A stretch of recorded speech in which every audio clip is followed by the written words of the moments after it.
नमस्कार, मैं रविश कुमार। खबरों की दुनिया में सूत्रों को लेकर भूचाल आया हुआ है। या तो सूत्र बदल गए या फिर पत्रकार नहीं रहे। सवाल है कि गलत जानकारी देने वाले पत्रकार गलत जानकारी देने वाले सूत्रों के साथ क्या करते हैं।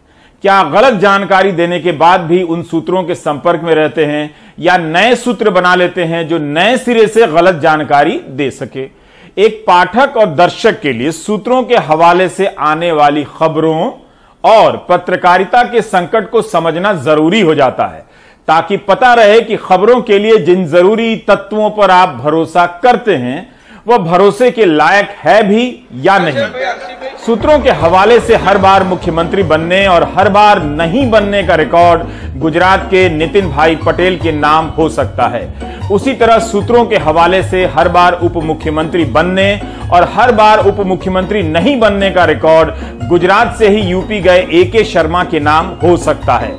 नितिन पटेल 2014 के बाद से ही सूत्रों के हवाले से मुख्यमंत्री बनाए जा रहे थे। इस बार भी मुख्यमंत्री पद के लिए नाम चला, लेकिन सूत्रों ने यह नहीं बताया कि नितिन पटेल मंत्रिमंडल से ही बाहर होने जा रहे हैं। उसी तरह AK शर्मा को भी पत्रकारों ने सूत्रों के हवाले से कई बार यूपी का नया उप मुख्यमंत्री बनवाया है। AK शर्मा कभी मंत्रिमंडल का हिस्सा नहीं बन पाए और इन दिनों प्रदेश बीजेपी के 17 उपाध्यक्षों में से एक हैं। AK शर्मा 1995 से 1997 के बीच गुजरात के मेहसाणा के जिलाधिकारी रहे हैं। नितिन पटेल उसी मेहसाणा के कड़ी क्षेत्र से विधायक थे जब 1995 में पहली बार कैबिनेट मंत्री बने थे। मेरी राय में दोनों चाय पे चर्चा करें और इन सूत्रों का पता लगाएं। मूड हो तो कुछ हमें भी बताएं। बीजेपी कवर करने वाले कई पत्रकारों की पहचान बीजेपी और उसके नेता के बचाव और वाहवाही करने वाले की हो चुकी है। इससे भ्रम होता है कि सत्ता के भीतर उनकी काफी पैठ है और खबरों पर पकड़ है, लेकिन इस मामले में उन्हें भनक तक नहीं लगे कि गुजरात जैसे महत्वपूर्ण राज्य में क्या होने वाला है। एक पत्रकार का नाम अपवाद के तौर पर यहां लाना ठीक नहीं रहेगा, क्योंकि हमारा फोकस पत्रकारिता के तंत्र के भीतर आए विध्वंस पर है। माना जाता है कि पार्टी जब विपक्ष में होती है तब पत्रकारों की पहुंच ज्यादा सुलभ हो जाती है। कांग्रेस के अलावा दूसरे विपक्षी दलों में भी पत्रकारों को अब कुछ भनक तक नहीं लगता और ना उन्हें कवर करने वाले पत्रकार ऐसी खबर लिखते हैं जिससे पार्टी के भीतर की कुछ जानकारी मिल सके। जिस तरह से बीजेपी कवर करने वाले पत्रकार खाली हाथ बैठे रहे, वही हाल पंजाब में कांग्रेस कवर करने वाले पत्रकारों का हुआ। लगता है पत्रकारिता को भी अब इस तरह के पत्रकार चाहिए जिनकी खबर या तो गलत हो या वे गलत खबरों को आत्मविश्वास के साथ पेश कर सकें। पंजाब में चरणजीत सिंह चन्नी का नाम तो किसी सूत्र ने नहीं लिया, लेकिन सूत्रों ने जिनका नाम लिया वे मुख्यमंत्री नहीं बने। किसी एक चैनल का नाम लेना ठीक नहीं, क्योंकि ज्यादातर न्यूज चैनलों और वेबसाइट में चन्नी से पहले सुखजिंदर रंधावा का नाम सूत्रों के हवाले से छप गया। फिर सूत्रों का मन बदला और अंबिका सोनी का नाम चलवा दिया। तभी सूत्रों को लगा होगा कि सुनील जाखड़ का नाम चलवाते हैं, तो सुनील जाखड़ का चलवा दिया। बीच बीच में सूत्रों को ब्रेक लेना होता था तो नवजोत सिंह सिद्धू का ही नाम चलने लगता था। अब कोई सूत्र था भी या नहीं, यह एक खुला प्रश्न है। मुमकिन है सूत्र ना हो और यह भी हो सकता है कि पत्रकार ही आपस में एक दूसरे के सूत्र बन गए हों। भूपेंद्र पटेल और चरणजीत सिंह चन्नी का मुख्यमंत्री बनना बता रहा है कि राजनीतिक पत्रकारों की जरूरत समाप्त हो चुकी है। सूत्र पत्रकारिता की जान है। इसकी रक्षा करना एक पत्रकार का धर्म माना जाता है, पेशेवर धर्म। लेकिन यहां सूत्र के नाम पर ही पत्रकार पत्रकारिता की हत्या करने लगे हैं। सूत्रों के नाम पर आए दिन प्लांट होता रहता है। फिलहाल यहां जो संकट दिख रहा है वह कुछ पत्रकार और सूत्रों के अनुसार छपी खबर के गलत निकल जाने का संकट नहीं है। यह बता रहा है कि पत्रकारिता के भीतर संपर्क बनाने और खबरों को सूंघ लेने और खोज लेने की प्रक्रिया समाप्त हो चुकी है। इस पूरी प्रक्रिया में चैनलों और अखबारों ने निवेश करना बंद कर दिया है। पत्रकारों ने जिन्हें मौका मिला है उन्होंने भी काम करना बंद कर दिया है। पत्रकार चाटुकारिता के मामले में सत्ता का करीबी लग सकता है, लेकिन खबरों के मामले में वह भी उतना ही दूर और लाचार नजर आ रहा है। अगर सिर्फ यही पूछ लिया जाए कि आज आपकी क्या खबर है, इस हफ्ते की आपकी क्या खबर है, तो बहुत से पत्रकार ट्विटर पर जवाब नहीं दे पाएंगे, क्योंकि न्यूज रूम में उनसे अब पूछा नहीं जाता है। दूसरा, सत्ता और पार्टी के भीतर पत्रकारों के लिए दरवाजे बंद किए जाने लगे हैं। सत्ता से उसका संबंध ट्विटर के जरिए ही रह गया लगता है। 31 साल के धवल पटेल ने पिछले साल मई में जब सूत्रों के हवाले से खबर लिख दी कि विजय रूपाणी को मुख्यमंत्री पद से हटाया जा सकता है, तब पुलिस ने उन पर राजद्रोह का मुकदमा कर दिया। उनकी खबर को वेबसाइट से हटाया गया और धवल पटेल गिरफ्तार कर लिए गए। बाद में धवल पटेल ने भारत ही छोड़ दिया। यह प्रसंग बताता है कि सूत्रों के हवाले से सही खबर करने पर जेल हो सकती है, गलत खबर करने से कुछ नहीं होता है। क्या राजनीतिक पत्रकारिता का अंत हो चुका है? नेता ही अब खुद से राजनीतिक पत्रकारिता कर राजनीतिक पत्रकारों की जरूरत तो रहेगी, भले ही उनकी वरिष्ठता के अनुसार अब वैसी खबरें नहीं मिला करेंगी। ट्विटर पर अनिंद्यो चक्रवर्ती ने राजनीतिक पत्रकारिता के संकट को संक्षेप में रखने का प्रयास किया है। न्यूज राष्ट्र, राज्य और सत्ता के सिस्टम का रोजनामचा है। किसी भी न्यूज संगठन के 3 प्रमुख बीट होते हैं, जिससे पता चलता है कि राज्य नाम की संस्था के भीतर क्या चल रहा है। राजनीति और सरकार, राष्ट्रीय सुरक्षा और सुरक्षा, प्रतिरक्षा, अर्थव्यवस्था और बिजनेस, इन तीनों बीट से आने वाली खबरें आमतौर पर अखबारों के पहले पन्ने पर होती हैं और न्यूज चैनलों में हेडलाइन की जगह पाती हैं। बाकी सारे मुद्दों को पीछे हटना पड़ता है।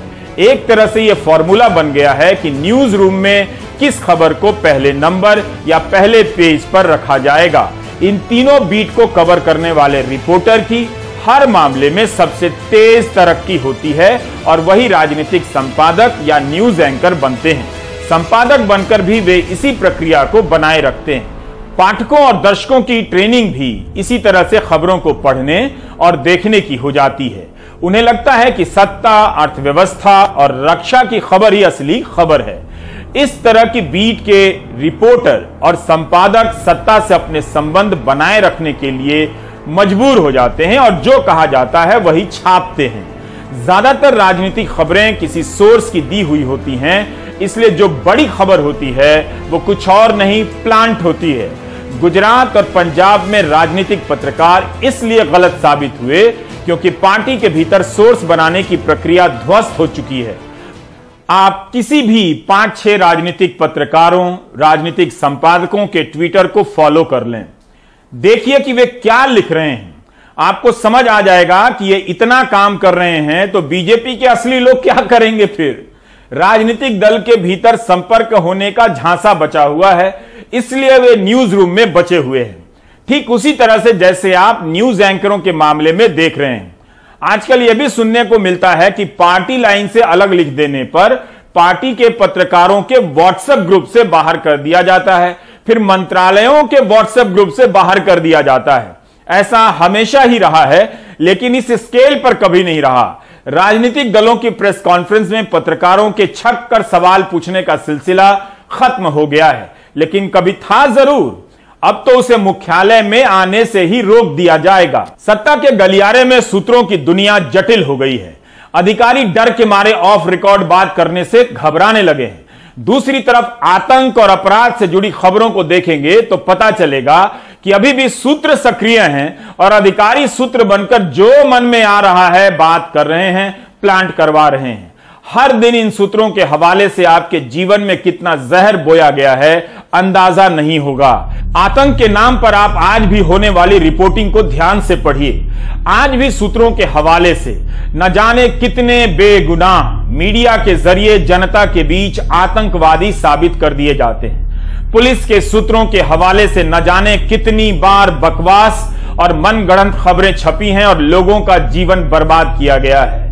बल्कि सूत्रों का यह सिस्टम पुलिस को छूट देता है कि वो किसी के बारे में दोष साबित होने से पहले कुछ भी जनता के बीच स्थापित कर दे। यह किताब पुलिस की कारस्तानियों के दस्तावेज हैं, जिनमें उन युवाओं की कहानी दर्ज है जिन्हें पुलिस ने कहीं से उठाया और मीडिया के जरिए आतंकवादी साबित कर दिया। लोगों के बीच बनी धारणा की आड़ में 20-20 साल तक इन युवाओं को जेल में रखा गया और बाद में वे सबूतों के अभाव में बरी हो गए। लेकिन जब इन्हें पुलिस पकड़ती है तब आप गौर कीजिए कि किस तरह से सूत्रों के हवाले से इन्हें हर तरह से आतंकवादी बताया जाता है और पत्रकार पुलिस के नाम पर पुलिस का हर बकवास छापते हैं और आप पढ़ते हैं। सूत्रों ने जितना पत्रकारिता को समृद्ध नहीं किया, उससे कहीं ज्यादा इसने पत्रकारिता को स्टेट के हाथ में छोटा सा चाकू बना दिया, जिसके जरिए अनेक बेगुनाह लोगों की गर्दनें रेत दी गईं। स्पीकिंग टाइगर से छपी किताब framed as a terrorist my 14-year struggle to prove my innocence के लेखक आमिर खान 18 साल की उम्र में आतंक के मामले में गिरफ्तार हो गए और 14 साल जेल में रहे। 2018 में मानवाधिकार आयोग ने आमिर को दिल्ली पुलिस से 5 लाख का मुआवजा भी दिलवाया, लेकिन आमिर की जिंदगी सूत्रों के हवाले से छपी खबरों के कारण तबाह हो गई। जब मैं जेल में था तो मुझको ये मेरे परिवार के द्वारा जानकारी मिल पाती थी कि जो मीडिया में तुम्हारे विरुद्ध जो है आरोप जो लगाए जा रहे हैं, बहुत संगीन आरोप लगाए जा रहे हैं और उससे हमारी जिंदगियों को पर भी फ़र्क पड़ रहा है, क्योंकि उस दौरान आरोपी जो बनाए जाते थे, एक प्रेस कॉन्फ्रेंस होती थी आज से 20-22 साल पहले। बहुत लिमिटेड रिसोर्सेज थे मीडिया के, बहुत मुख्तसरी ना सोशल मीडिया थी और ना ही इतने ब्रांड थे न्यूज़ के। तो प्रेस कॉन्फ्रेंस में जो पुलिस आरोप लगाती थी उसी को छाप दिया जाता था हुबहू, और उसका असर ये पड़ता था कि आरोपी के केस में और आरोपी के जो परिवार वाले हैं उनको उसका दंड झेलना पड़ता था। और लोग ये मान लिया करते थे एक तरफा पढ़कर कि हाँ, हकीकत में ये ऐसे आरोपों में जो लगाए गए हैं वो उसका दोषी होगा। हालांकि कोर्ट में दोष सिद्ध नहीं हो पाता है या फैसला नहीं आ पाता है, लेकिन समाज में एक ये धारणा बना दी जाती है कि हाँ, उसने ये कृत्य किया होगा। सूत्रों ने राजनीतिक पत्रकारिता को लापरवाह होने की छूट दी तो अपराध और राष्ट्रीय सुरक्षा के नाम पर होने वाली पत्रकारिता के हाथ में एक हथियार भी दे दिया, जिसके सहारे कितने ही नौजवान आतंकवादी बना दिए गए या जिनके एनकाउंटर को देश की रक्षा के लिए जरूरी मान लिया गया। विश्वस्त सूत्र, आधिकारिक सूत्र, उच्च पदस्थ सूत्र, करीबी सूत्र, मेरे सूत्र, आपके सूत्र, तेरे सूत्र, ये सब बहुत जरूरी होते हैं, लेकिन इनके नाम पर जो गैर जरूरी काम होता है उसे रोकने के लिए पत्रकारिता के भीतर जो सिस्टम होना चाहिए वो अब नहीं है, होगा भी नहीं। जरूर कई बार ऐसी स्थिति आती है जब एक पत्रकार के लिए अपने सूत्र की गोपनीयता की रक्षा करना उसका धर्म बन जाता है। इस नैतिकता के बिना पत्रकारिता की कल्पना भी नहीं की जा सकती है। फरवरी 2019 में हिंदू अखबार में रफाल विमान के सौदे से जुड़ी कई खबरें छप रही थी। तब इस कवरेज से परेशान केंद्र सरकार ने कह दिया कि अखबार ने मंत्रालय से फाइलें चोरी की और ऑफिशियल सीक्रेट एक्ट का उल्लंघन किया है। इसके जवाब में हिंदू अखबार के एनराम ने कहा कि आप भले ही से चोरी किए गए दस्तावेज कहें, हमें परवाह नहीं, हमें अपने विश्वस्त सूत्रों से ये दस्तावेज मिले हैं और हम अपने सोर्स की रक्षा करने के लिए प्रतिबद्ध हैं। कोई हमसे इन सूत्रों के बारे में जानकारी हासिल नहीं कर सकता है। हिंदू अखबार ने ये जो दस्तावेज हासिल किए हैं और छापे हैं वो संविधान के अनुच्छेद 19 की भावना के अनुसार हैं, जो हर नागरिक को अभिव्यक्ति की आजादी की गारंटी देता है। केंद्र सरकार रफाल की जांच की याचिका का विरोध इसी आधार पर कर रही थी कि ये चोरी के दस्तावेज हैं। तब अदालत ने कहा कि ऑफिशियल सीक्रेट एक्ट में ऐसा कुछ नहीं है कि सीक्रेट की निशानी वाले दस्तावेजों को हासिल करना और छापने की मनाही है। इन्हें अदालत के सामने भी पेश किया जा सकता है।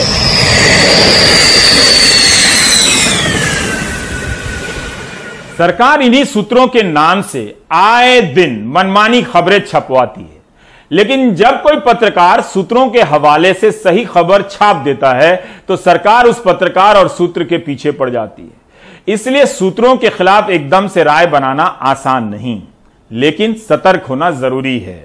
दिक्कत यह है कि एक खिड़की खुली रखने के नाम पर झूठ का पूरा दरवाजा खुला रह जाता है। इराक युद्ध के समय टोनी ब्लेयर ने अपने देश से झूठ बोला था। जब चिलकॉट कमेटी की रिपोर्ट आई तो इस झूठ के लिए देश से माफी मांगी थी। इस रिपोर्ट में बताया गया कि किस तरह से सूत्रों के हवाले के नाम पर इराक के खिलाफ रासायनिक हथियार होने का झूठा प्रोपेगेंडा रचा गया और एक देश पर हमला कर उसके लाखों लोगों को मार दिया गया। अमेरिकी पत्रकार नॉर्मन पर्लस्टीन की इस किताब का नाम है of the record, the press, the government and the war against anonymous sources. इस पत्रकार ने विश्वस्त सूत्रों के साथ रिपोर्टर की बातचीत का डिटेल कोर्ट को सौंप दिया था। इन पर आरोप लगा कि ऐसा कर नॉर्मन ने प्रेस को धोखा दिया है। बाद में नॉर्मन ने किताब लिखकर यह दलील दी कि बहुत जरूरी है कि सूचनाओं को लेकर सरकार की जवाबदेही तय हो और उनकी भी, जो इन सूचनाओं को जनता के बीच लाते हैं। विश्वस्त सूत्रों का इस्तेमाल प्रेस की आजादी के खिलाफ होता है, इसलिए ऐसा सिस्टम बने कि पत्रकार भी सूत्रों का नाम लें और सरकार सूचनाओं को आधिकारिक तौर पर रखने के लिए मजबूर हो। 2021 के साल में इस किताब का जिक्र एनराम ने किया। तब एनराम ने कहा था कि किसी संवेदनशील रिपोर्ट के लिए अपने सोर्स को गुप्त रखने की गारंटी देनी होगी। हमेशा ही ऐसा करना पेशेवर पत्रकारिता का हिस्सा रहेगा, लेकिन अज्ञात सूत्रों के द्वारा ज्यादातर बातचीत कॉन्फिडेंशियल नहीं होती है, बल्कि विश्वस्त सूत्र का दर्जा उस सूत्र के लिए ही होना चाहिए जो लोकहित में बेहद जरूरी सूचनाएं साझा करता है और जो ऐसा करते हुए अपनी नौकरी, अपना जीवन, अपनी प्रतिष्ठा दांव पर लगा देता है। मतलब कौन मंत्री बनेगा, यह इतनी भी बड़ी खबर नहीं है कि आप सूत्र का नाम ना बताएं। भारतीय पत्रकारिता की बड़ी समस्या यह है कि अधिकारी, कॉरपोरेट और अन्य विशिष्ट व्यक्तियों को लाइसेंस दे देता है कि वे अज्ञात सूत्र के पर्दे के पीछे छिपे रहें और खबरों की जगह का मनमाना इस्तेमाल करते रहें। एंकर खुलकर प्रोपेगेंडा कर रहे हैं, तब रिपोर्टर के लिए ना करने का स्पेस नहीं बचता है। राजनीतिक पत्रकार भी न्यूज एंकर होता है और न्यूज एंकर भी राजनीतिक पत्रकार। एक ही चैनल में एक पार्टी के कई सिपाही हो गए हैं। राजनीतिक पत्रकारिता का संकट ही पूरी पत्रकारिता का संकट है, क्योंकि 2/3 से अधिक की पत्रकारिता राजनीतिक ही है। नेताओं को अब राजनीतिक पत्रकार की जरूरत नहीं रही, उनके नेता खुद ही ट्वीट कर देते हैं। मई 2019 में जब बिजनेस स्टैंडर्ड के सोमेश झा ने रिपोर्ट छाप दी कि 45 साल में सबसे अधिक बेरोजगारी के आंकड़े आए हैं, तब मंत्रालय ने एनएसएसओ की इस रिपोर्ट को ड्राफ्ट रिपोर्ट कह दिया और कुछ समय बाद जुलाई 2019 में वित्त मंत्रालय ने एक सर्कुलर जारी किया कि अधिकारियों से बिना पूर्व अनुमति के पत्रकार मंत्रालय के भीतर नहीं आ सकते हैं। बाकायदा आदेश निकला। पत्रकारों ने जब हंगामा किया तब वित्त मंत्री के दफ्तर ने कहा कि मीडिया के प्रवेश को लेकर सुविधाएं बेहतर की जा रही हैं। एडिटर्स गिल्ड ने भी पत्रकारों के रोक पर हैरानी जताई थी। सवाल पूछने की कीमत बहुत बड़ी हो गई है। संपादक निकाल दिए जा रहे हैं, एंकर निकाल दिए जा रहे हैं, विज्ञापन रोक दिया जाता है। हाल ही में एक चैनल के एंकर ने दावा किया कि काबुल के एक होटल है, होटल में उसकी 5वीं मंजिल पर पाकिस्तानी सेना के अफसर तैनात हैं। एंकर ने क्या खूबसूरत अंग्रेजी में झूठा दावा कर दिया कि उसे यह जानकारी सूत्रों से मिल रही है। बाद में पता चला कि उस होटल में कोई 5वीं मंजिल ही नहीं है। सूत्रों ने प्रोपेगेंडा के नए नए द्वार खोल दिए हैं। अब दर्शक करे भी तो क्या करें। सूत्रों के हवाले से इस वाक्य में बहुत साफ है कि पत्रकारिता की दुनिया में कई बार खबर देने वाले, खबर तक पहुंचने वाले से ज्यादा जरूरी है खबर का सार्वजनिक होना, जिससे कि लोकतंत्र की आवाज बनी रहे। लेकिन मौजूदा दौर में जहां पत्रकारिता, खास तौर पर टेलीविजन की पत्रकारिता चंद चेहरों तक महदूद रह गई हो, ऐसे में सूत्रों के हवाले से काम दरअसल उस नैरेटिव को सेट करके बार बार लूप चलाए जाने के लिए किया जा रहा है, जैसे कि आप नेशनल सिलेबस कहते हैं।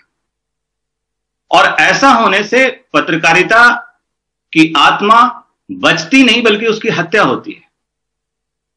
और सूत्रों के हवाले से का इस्तेमाल दरअसल खबरों को सार्वजनिक करने और बचाने के लिए नहीं, बल्कि अपनी खाल बचाने के लिए मीडिया संस्थान कर रहे हैं।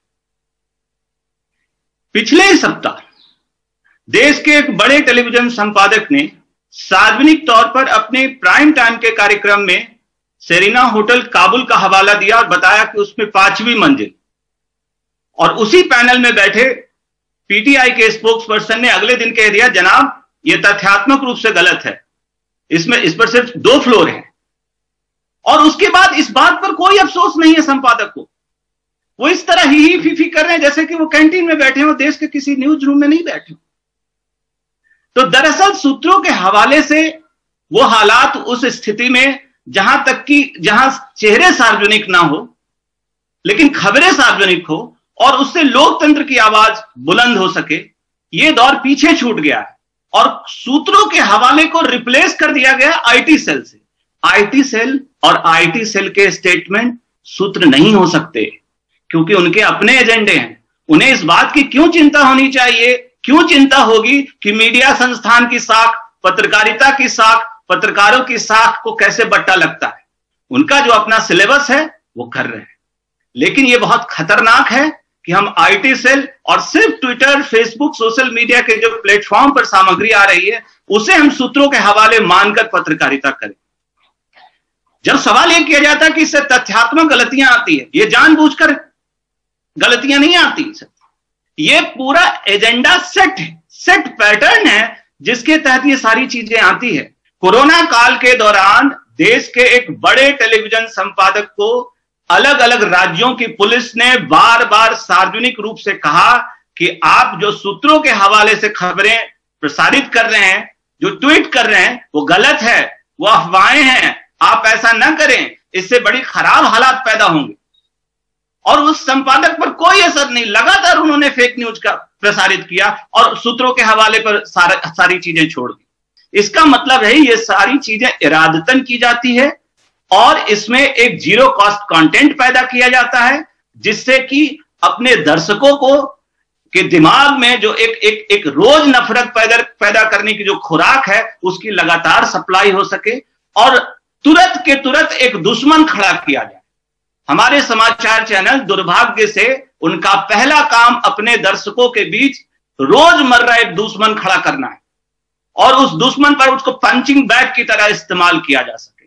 आप सीधे सीधे नहीं कह सकते कि सूत्रों के हवाले से रिपोर्टिंग बंद कर दी जाए, लेकिन ऐसी खबर आपने आखिरी बार कब देखी जिसमें पत्रकार मंत्रालय के भीतर से दस्तावेजों को लेकर आया हो, सरकार के दावों की पोल खोल रहा हो? किस हिंदी अखबार में देखी आपने?